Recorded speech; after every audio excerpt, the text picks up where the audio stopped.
अब योजनाओं के लिए सिफारिश करने की आवश्यकता नहीं। विकास की योजना आपके गांव और आपके घर तक आएगी। हमें उसके लिए तैयार रहना होगा।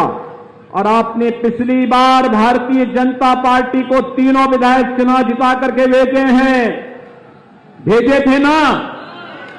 सांसद भी आपने भेजा, मैं आपका अभिनंदन करता हूं। इस बार फिर तैयार हैं?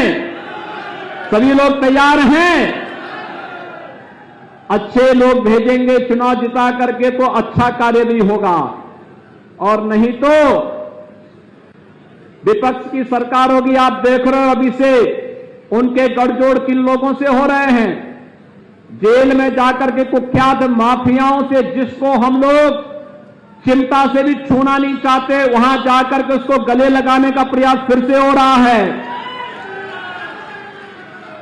भाइयों बहनों, यह आपराधिक मानसिकता, राजनीति का यह अपराधीकरण प्रदेश के सामने पहचान का संकट खड़ा किया था, और ये राजनीति के अपराधीकरण को हर हाल में रोकना पड़ेगा।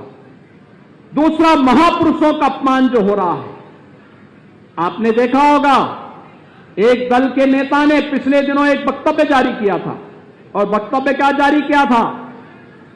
यानी भारत की अखंडता के प्रतीक सरदार पटेल की तुलना देश तोड़क जिन्ना से करने का कुत्सित प्रयास किया था।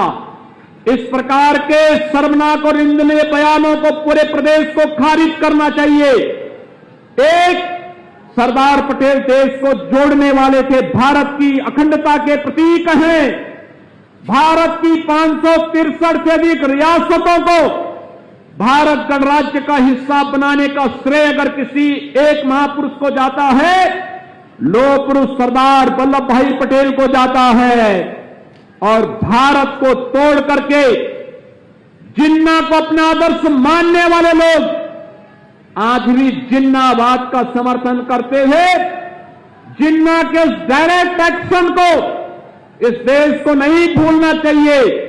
जहां जिन्ना ने मुस्लिम उपद्रवियों से हिंदुओं की कत्लेआम करने के लिए कहा था, जिन्ना के इस कुत्सित कृत्यों के देश कभी विस्मृत नहीं कर सकता, और उसे राष्ट्र तोड़क के रूप में ही हमेशा निंदित करेगा।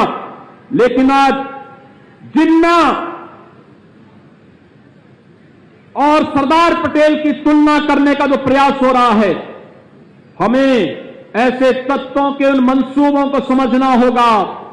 सरदार पटेल देश को जोड़ने वाले हैं, जिन्ना देश को तोड़ने वाले हैं।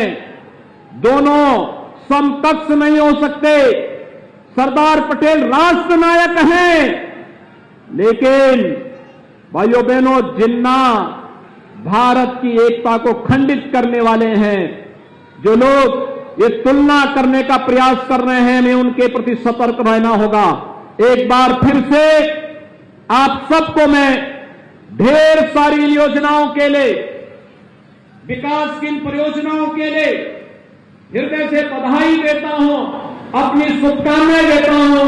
भैया दूज पर आप सभी बहनों का अभिनंदन भी करता हूं, और आप इतने भारी संख्या में यहां पर उपस्थित हुए हैं, इसके लिए हृदय से धन्यवाद और अभिनंदन करते हुए अपनी बात को यहीं पर विराम देता हूं। धन्यवाद। जय हिंद।